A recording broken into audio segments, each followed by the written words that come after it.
त्याबद्दल आमच्या खासदार सुप्रिया सुळे यांनी स्पष्टपणे उत्तर दिलेलं आहे। वास्तविक देश पातळीवरचं पार्लमेंटचं काम चाललेलं असताना आपण सगळ्यांनी पाहिलेलं आहे की महाराष्ट्रामध्ये कोरोनाच्या संदर्भातलं काम उद्धव ठाकरे साहेबांच्या नेतृत्वाखाली कशा प्रकारे झालं, त्याच्याबद्दलचं कौतुक तुम्ही वृत्तपत्र जर पाहिली तरी न्यायव्यवस्थेने पण कौतुक केलेलं आपण पाहिलं।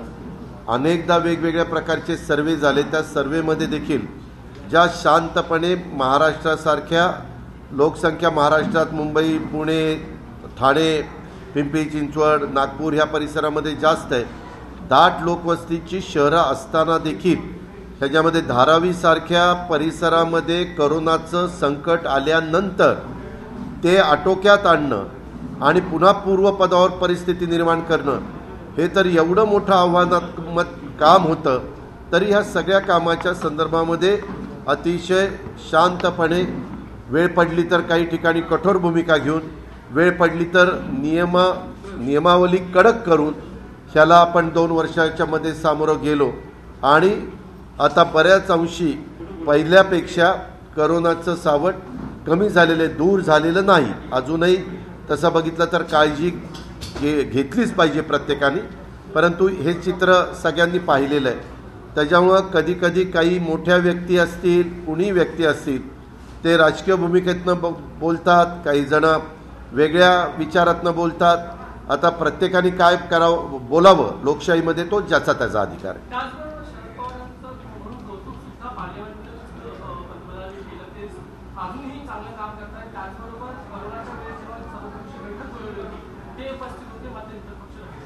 ठीक आहे, त्यांना जे योग्य, आता त्यांनी काय बोलावं हा त्यांचा अधिकार आहे। पवारसाहेबांचं तर आपण सगळ्या महाराष्ट्राने नाही भारत देशाने बघितलेलं आहे। ज्या ज्या वेळेस अशा प्रकारची संकटं येतात त्या त्यावेळेस पवारसाहेब त्या संकटामधून मार्ग काढण्याच्या करता जनतेच्या पाठीशी उभं राहणं, जनतेला एक सपोर्ट करणं, जनतेला एक मार्गदर्शन करणं आणि जनतेला त्याच्यातनं योग्य पद्धतीचा सल्ला देणं, ह्या पद्धतीची कामं गेले अनेक वर्ष पवारसाहेब करतच आलेले आहेत। साहेबांचं मी जवळनं बघितलेलं आहे की पवारसाहेब अशा प्रकारची संकटं येतात त्यावेळेस राजकीय जोडे बाजूला ठेवून, त्याच्यामध्ये कुणाचंही सरकार असलं तरी आता तो अडचणीतला माणूस आहे, त्याला मदत झाली पाहिजे, अशा प्रकारची पवारसाहेबांची भूमिका असते आणि ते सर्व श्रुत आहे, सगळ्यांना माहिती आहे।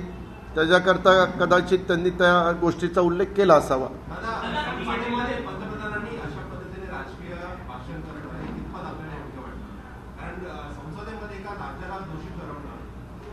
याबद्दल सुप्रिया सुळेंनी क्लिअर तुम्हाला दाखवल्या की रेल्वे ज्या सुटल्या त्या गुजरातमधनं किती सुटल्या, महाराष्ट्रातनं किती सुटल्या, इतर राज्यातनं किती सुटल्या आणि त्या काळामध्ये काही जण त्यांच्याच पक्षाचे पियुष गोयल साहेब रेल्वे मंत्री असताना त्यांचं अभिनंदन करत होते, कौतुक करत होते की त्यांनी रेल्वे दिल्या।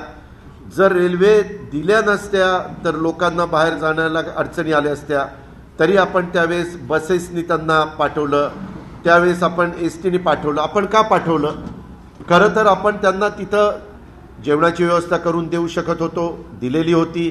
धान्य मोफतच केंद्र सरकारने दिलेलं होतं, मी मान्यच करतो। जे त्यांनी मोफत दिलं होतं उभ्या भारताला दिलेलं होतं, त्याच्यामुळं मोफत धान्य ज्याला त्याला देण्याची व्यवस्था होती, तिथंही कुठं अडचण नव्हती। पण ते ज्या भागातले मजूर होते तिथले आईवडील त्यांना म्हणत होते की काय वाटेल ते करा, निघा। आणि आपण पत्रकार मित्रांनो सुरुवातीचा काळ बघितला, लोक कशाचाच विचार न करता चालत निघाले, त्यांची लहान मुलं चालत निघाली आणि हे शेवटी आपल्याला बघून बरं त्यांना थांबवता पण येईना, थांबवायचं म्हटलं तर ते ऐकत नव्हते, कारण त्यांचा अधिकार आहे, त्यांनी कुठं जावं ते। शेवटी मग त्याच्यामध्ये आपण एसटी बसेस दिल्या। एसटी बसेस दिल्यानंतर हे सगळं चित्र उभा भारत देश बघत होता, काय फक्त महाराष्ट्रातच घडत होता असं नाही। ज्या ज्या भागामध्ये बाहेरच्या राज्यातला मजूर कामाच्या निमित्तानं तिथं जातो आणि पोटाची खळगी भरत असतो, स्वतःचं उपजीविकेचं साधन निर्माण करत असतो, स्वतःच्या गावाकडे पैसे पाठवत असतो आईवडिलांना, त्या प्रकारे ती कामं करत असताना त्या सगळ्याच राज्यातनं हा मजूर बाहेर जात असताना त्या ठिकाणी आपण पाहिला। आणि नुसतं हे नाही, ते चालत असताना काही काही तर प्रेग्नंट असणाऱ्या महिला तिथं होत्या, काहींची लहान मुलं हातामध्ये असायची ते जात होती. ह्या सगळ्या गोष्टी होत्या. माणुसकी आहे की नाही, शेवटी आहेच ना. आणि मग माणुसकीच्या नात्याने ह्याच्यातनं मार्ग काढण्याचा प्रयत्न हा झाला, ही वस्तुस्थिती आहे. हा,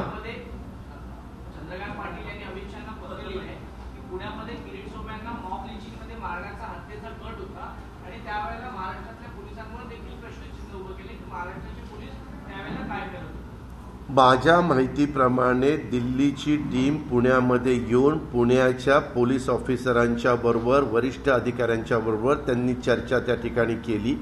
काय घडलं, कसं घडलं, वस्तुस्थिती काय आहे, हे सगळं त्याच्याबद्दलची त्यांनी चर्चा केली.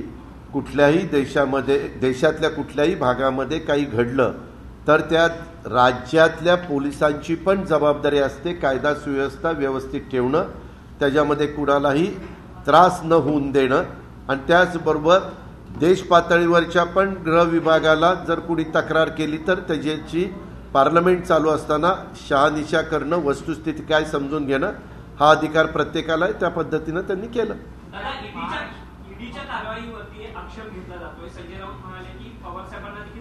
मला त्याबद्दल काहीही बोलायचं नाही. ज्या केंद्रीय संस्था आहेत किंवा ज्या चौकशी करणाऱ्या संस्था आहेत त्याच्याबद्दल मला काही बोलायचं नाही.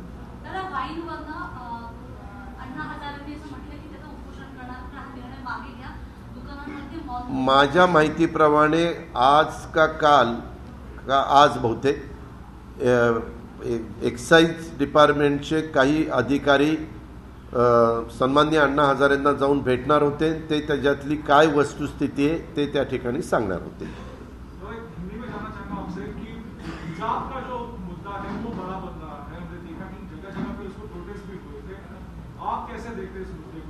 मैं अपना देश सेक्युलर है.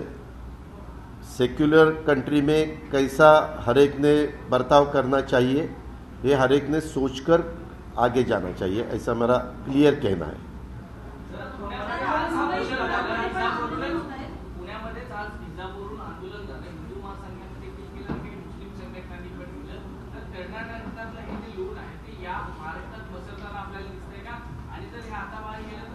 हे दुर्दैवी घटना आहे.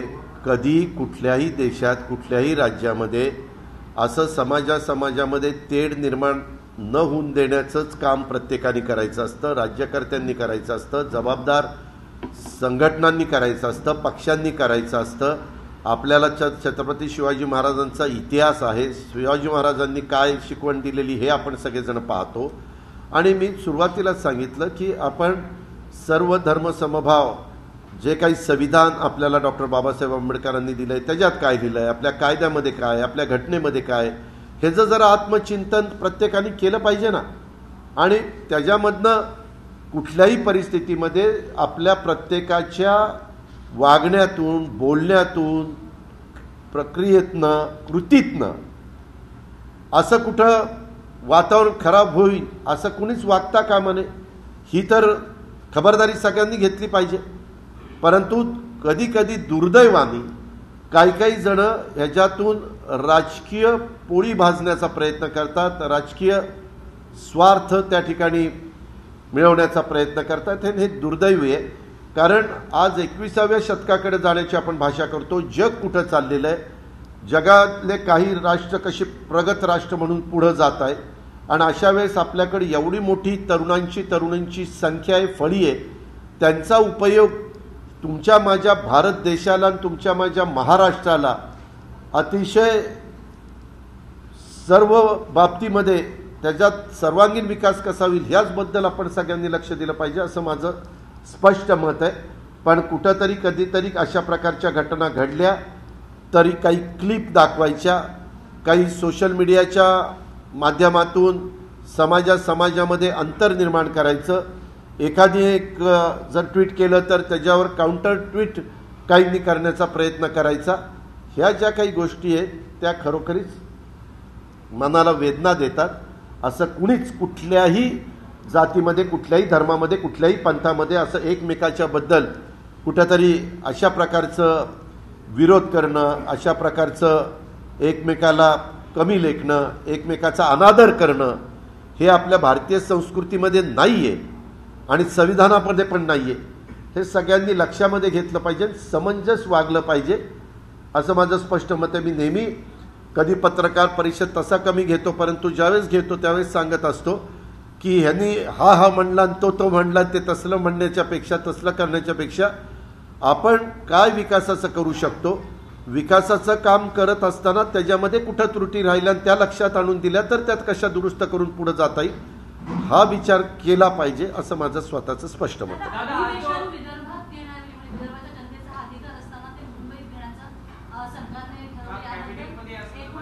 काल कॅबिनेटमध्ये हा विषय आलेला होता. त्याच्या संदर्भामध्ये ज्यावेळेस नवीन वर्षामध्ये अधिवेशन सुरू होतं त्यावेळेस, म्हणजे आर्थिक वर्ष संपल्यानंतरचं मी सांगतोय, त्याच्यामध्ये ते अधिवेशन सुरू होत असताना त्याच्याबद्दलचं आपल्याला राज्यपालांचं अभिभाषण हे असतंच, बजेट अधिवेशनात तर असतंच, ते तुम्हालाही सगळ्यांना माहिती आहे. आणि त्याच्यामुळं ते अभिभाषण होत असताना तिथं तेवढा मोठं सभागृह, तिथं व्यवस्था तिथं नाही आहे. बाकीच्याही बाबतीमध्ये तुम्हाला मध्ये आठवत असेल की तिसरी कोरोनाची लाट ही इतकी जोरात वर आलेली होती.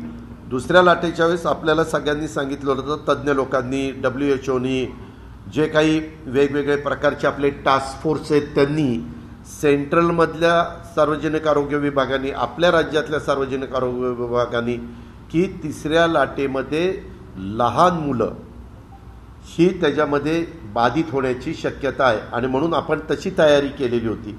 परंतु नंतर तिसरी लाट आली आणि जगामध्ये काही काही ठिकाणी झालं तसंच झालं. आपल्या मुंबईत आपण बघितलं की एकदम ती लाट, एकदम संख्या पॉझिटिव्हची वाढली आणि एकदम तेवढ्याच जोरात ती त्या ठिकाणी खाली आली. अशा घटना घडतात. शेवटी कुणी राज्यकारभार करत असला तरी प्रत्येकाचं आरोग्य व्यवस्थित ठेवणं, त्याची काळजी घेणं हे प्रथम प्रत्येकाचं कर्तव्य असतं, राज्यकर्त्यांचं कर्तव्य असतं. त्या भावनेतनं ह्या सगळा विचार करण्यात आला आणि त्याच्यातून काल तसा निर्णय घेण्यात आलेला आहे. पण हा जरी निर्णय घेतलेला असला तरी पुढच्या अधिवेशनाच्या संदर्भामध्ये, कारण हे अधिवेशन मोठं असतं, कमीत कमी 3 आठवड्याचं, 4 आठवड्याचं अशा प्रकारचं असतं आणि ह्याच्यातून तुम्हाला आठवत असेल दुसरं आपलं मागचं अधिवेशन जे हिवाळी अधिवेशन आपण ज्याला म्हणतो, ते हिवाळी अधिवेशन पार पडत असताना आम्ही एकाडेक तिथं आतमध्ये बसायचो. तुम्ही पण मीडिया तिथं पाहत होता ते सगळं, आणि आपण 5 दिवसातच अधिवेशन संपवलं. पत्रकार मित्रांनो, 6व्या-7व्या दिवशी जवळपास 60 ते 70 आमदार पॉझिटिव्ह आले आणि 15 ते 20 मंत्री पॉझिटिव्ह झाले. हे फक्त मी लोकप्रतिनिधींचा बोलतोय. अधिकारी आणि IAS ऑफिसर, IPS ऑफिसर ही तर गोष्ट वेगळीच. म्हणजे अजून 2-3 दिवस जर अधिवेशन चाललं असतं तर काय घडलं असतं ते आपण बघता. मात्र विरोधक जर अधिवेशन कमी दिवसाचं घेतलं तर यांना मुद्दामून पळवाट काढायची, अमुक करायचं तमुक करायचं. वास्तविक त्या अधिवेशनामध्ये देखील आम्ही 24 बिलं मंजूर त्या ठिकाणी केली आणि बहुतेक सगळी बिलं चर्चा करून मंजूर त्या ठिकाणी केली. हे उभ्या महाराष्ट्राने पाहिलेलं आहे. हे मला स्पष्टपणे आपल्यासमोर सांगायचं आहे, आपल्यामार्फत जनतेला पण सांगायचं आहे. त्याच्यामुळं ह्यावेळेसचं अधिवेशन नाईलाजास्तव आम्हाला इकडं घ्यावं लागतं, कारण आमदार निवासामध्ये पण पॉझिटिव्ह, कोरोना पॉझिटिव्ह पेशंट हे त्या ठिकाणी ठेवले गेलेले आहेत आणि काही वेगवेगळे सुझाव आलेले आहेत. त्याच्याबद्दल राज्याचे प्रमुख कॅबिनेटला सांगताना म्हणाले की बाबा पुढच्या वेळेस आपण हे जरूर 2-3 अधिवेशनं, 3-4 अधिवेशनं आपल्याला मुंबईला घ्यावी लागली, परंतु पुढच्या काळामध्ये आपण विदर्भाला पण अधिवेशन देऊन तिथले पण प्रश्न सोडून, इथं जरी अधिवेशन असलं तर इथं आपण उभ्या महाराष्ट्राचे चांद्यापासून बांद्यापर्यंतच प्रश्न सोडवण्याचा प्रयत्न करतो. पण ज्यावेळेस करार झालेला आहे त्या करारामध्ये दरवर्षी एक अधिवेशन तिथं घेतलं गेलं पाहिजे अशा पद्धतीनं त्या ठिकाणी करार झालेला आहे.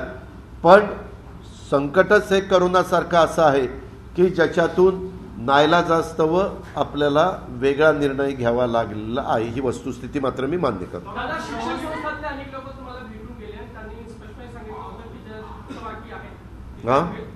शिक्षण संस्था जे चालवतात त्यांनी जी भेट घेतली, सांगितलं की जर पैसे ताजे बाकी नाही मिळाले तर 10वी-12वीला ते बोर्डासाठी. मी त्यांना अशी विनंती केली की तुम्ही असं एक तर 2 वर्ष मुलांचं शाळेचं प्रचंड नुकसान झालेलं आहे.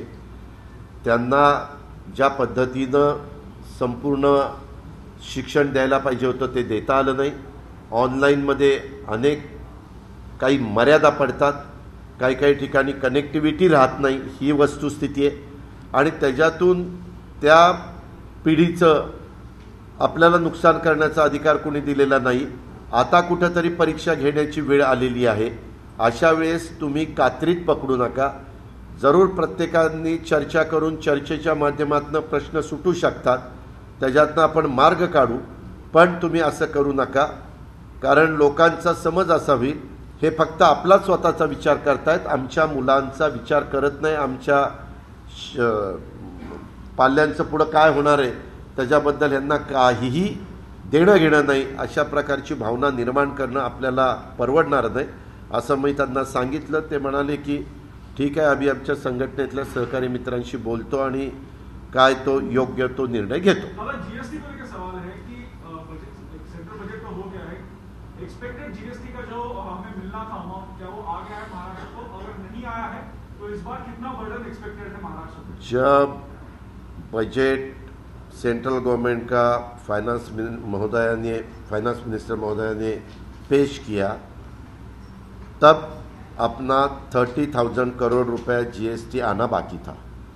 लेकिन इसमें जो अमाउंट है वो कम ज़्यादा होती है, वो देते हैं. लेकिन उनका भी प्रॉब्लम है, कोरोना के कारण उनको जो टैक्स मिलता है उसके ऊपर भी थोड़ा सा उसमें प्रॉब्लम आया है. जितना टैक्स इकट्ठा होना चाहिए उतना टैक्स सेंट्रल को इकट्ठा नहीं हो रहा है. लेकिन उस दिन मेरे ख्याल से जनवरी में थोड़ी सी अच्छी अमाउंट उनको मिली, ये सही है, हमने भी सबने देखा. तो देखते हैं, अभी कोरोना थोड़ा कम हो रहा है, ये होने के बाद सिचुएशन ठीक हो सकती है, ऐसा मेरा अंदाज है.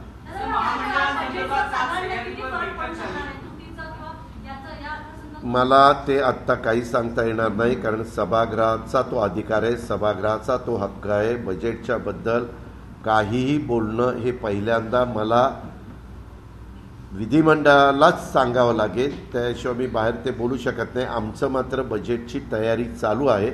आम्ही मुख्यमंत्र्यांशी चर्चा करतोय, आम्ही आमच्या विभागाशी चर्चा करतोय. मी राज्यातले जेवढे विभाग आहेत त्या सगळ्या मंत्र्यांशी, सचिवांशी, त्यांच्या आयुक्तांशी आम्ही चर्चा प्रत्येकाला वेळ देऊन केलेली आहे.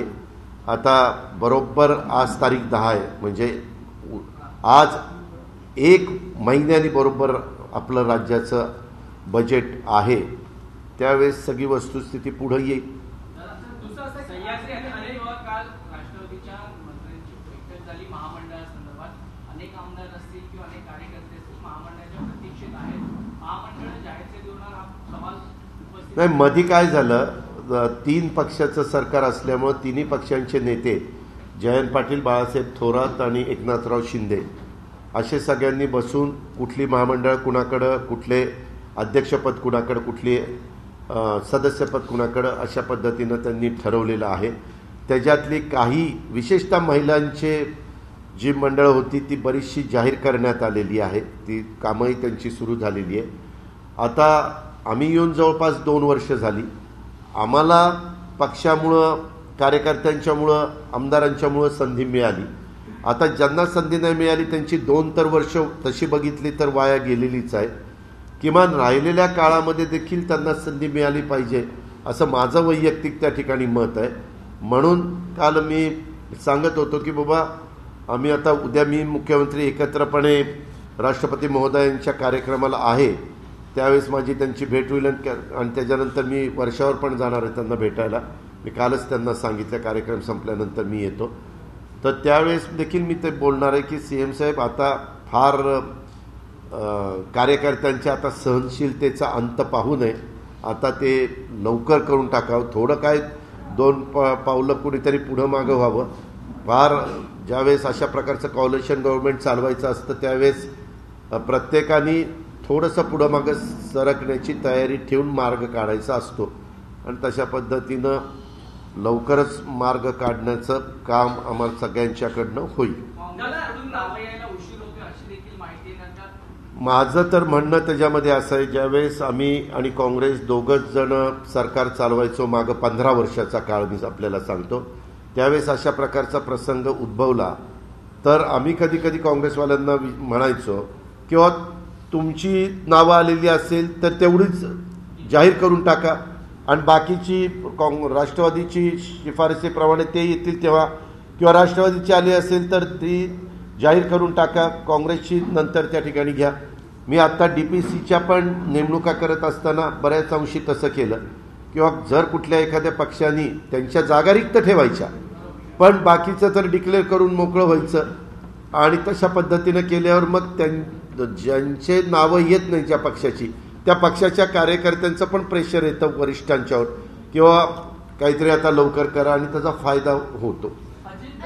चंद्रकांत दादा म्हणत होते की कारखाने लाटणे किंवा जमीन लाटणे ही दादांची संस्कृती का खरं तर एका महत्त्वाच्या पक्षाचे ते म्हणजे जो पक्ष केंद्रात सत्तेवर आहे, अनेक राज्यात सत्तेवर आहे, त्या पक्षाचे महाराष्ट्रातले ते अध्यक्ष आहेत. ते स्वतः मंत्री म्हणून, जबाबदार मंत्री म्हणून त्यांनी काम केलेलं आहे. वास्तविक अशा प्रकारचं स्टेटमेंट करत असताना त्याच्यामध्ये काही पुरावा त्यांनी द्यावा.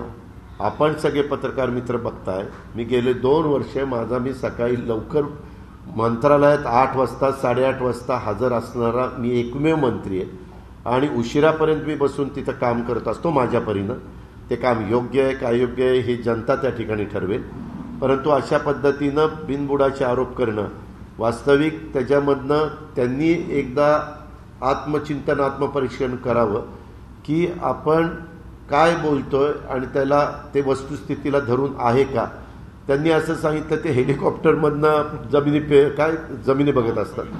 महाराष्ट्राचा उपमुख्यमंत्री किंवा महाराष्ट्रातली कुठलीही व्यक्ती जर कुठं हेलिकॉप्टरने जायचं म्हटलं तर तिथल्या कलेक्टरची परवानगी घ्यावी लागते. कुणालाही, तुम्हालाही कुठं जायचं म्हटलं तर ते चॉपर उतरवण्याच्या करता आणि टेक ऑफ घेण्याच्या करता काही नियम आहेत, त्या पद्धतीनं तिथं कळवावं लागतं. त्याच्यामध्ये कोण कोण प्रवासी जाणार आहेत, कुठं जाणार आहेत, काय जाणार आहेत, ते सगळं तिथं रेकॉर्ड असतं. त्यांनी दाखवावं. कधी बाबा मी खास हेलिकॉप्टर घेऊन त्या ठिकाणी पाहणी अशा पद्धतीने करायला गेलं, काय मला तर गंमत वाटते. म्हणजे एवढी मोठी व्यक्ती आहे आणि कुठलाही आधार नसताना आपल्या मराठी भाषेत म्हणतात ना, उचलली जीप लावली टाळायला, अशा पद्धतीनं वक्तव्य करणार. मी मागेही सगळ्यांना सांगितलं की असल्या वक्तव्याला उत्तर देणं ह्याच्यामध्ये देखील मला वेळ घालवायचा नाही. ज्याचं त्याच्याजवळ ठेवायचं, आपलं आपलं काम करत राहायचं. सातत्याने नाही, एक सातत्याने नाही. त्यांनी बोलत असताना आज त्यांचा पक्ष राज्यामध्ये केंद्रामध्ये सत्तेवर आहे की नाही, आज महत्त्वाचा पक्ष नंबर 1चा म्हणून देशामध्ये काम करतोय की नाही, अनेक राज्याचे मुख्यमंत्री त्यांच्या पक्षाचे आहेत की नाही, मागेही 5 वर्ष त्यांचंच सरकार त्या बाबतीमध्ये सत्तेवर होतं. आता ह्या सगळ्या कामं होत असताना त्यांनी कुणाबद्दल बोलावं, काय लोकशाहीमध्ये प्रत्येकाला अधिकार आहे, परंतु बोलल्यानंतर त्या बोलण्याकडं किती गांभीर्याने घ्यावं का कशाने घ्यावं हे ज्यांनी त्यांनी त्या ठिकाणी ठरवलं पाहिजे, असं माझं स्पष्ट मत आहे. आता माझं तर अलीकडं तुम्ही बघताय, दर आठवड्याला पुण्यामध्ये कोरोनाची आढावा बैठक घेणारा मी एकटा पालकमंत्री आहे. तुम्ही जेवढे जिल्हे आहेत, प्रत्येकजण आपापल्या परीने काम करत असेल. मी कुणाच्याबद्दल अनादराची भावना अजिबात व्यक्त करत नाही, आणि करताना सगळ्यांना विश्वासात, पुण्याच्या पत्रकार तुमच्या मित्रांना विचारा, सगळ्यांना तिथं महापौर, मग तो कुठल्या पक्षाचा गटाचा बघत नाही मी, महापौर, जिल्हा परिषद अध्यक्ष, त्याच्यामध्ये आमदार, खासदार, सगळे जणांना आपण निमंत्रित करतो. ज्यांना वेळ असतो ते येतात. आता पार्लमेंट चालू असल्यामुळे खासदार येऊ शकत नाही, पण तो अनेक आमदार येतात. बरेच कधी काहींना करोना झालेला असतो. आता मध्ये पुण्याच्या महापौरांना 2 मिटिंगला ते आले नाही कारण करोना झाला होता. आता विक्रम कुमार पण मध्ये 2 मिटिंगला आले नाही, त्यांना करोना झाला होता. ही वस्तुस्थिती आहे ना. आणि मी निर्णय घेताना शेवटी सगळ्यांचं ऐकून, मलाही कळतं, मी पण 30 वर्ष प्रशासनामध्ये काम करतो, की अशा पद्धतीचे निर्णय घेत असताना एक तर तज्ज्ञांचा सल्ला घेणं, आमच्याकडं पण जसं महाराष्ट्राचा टास्क फोर्स मुख्यमंत्र्यांनी केलेला आहे तसं पुण्याच्याही परिसरामध्ये टास्क फोर्स डॉक्टरांची एक टीम आहे, त्यांचंही काय मत आहे. आणि दर आठवड्याला कॅबिनेटमध्ये आम्हाला डॉक्टर व्यास प्रेझेंटेशन देतात, त्याची पण प्रत आमच्याकडे असते. ह्या सगळ्या गोष्टी आपण लक्षामध्ये घेऊन निर्णय घेत असतो. तुम्हालाही माहिती आहे की कधी कधी शाळा सुरू झाल्याचा निर्णय सगळीकडे झाला तरी पुण्यामध्ये एक आठवडा तो उशिरा झाला, कारण आम्ही सगळ्यांनी मिळून ठरवलं की बाबा आपल्या पुण्यामध्ये मुंबईच्या तुलनेने पेशंटची संख्या जास्त आहे, त्याच्यामुळं थोडंसं आपण एक आठवडा वाट बघावी. ही फॅक्ट आहे ना.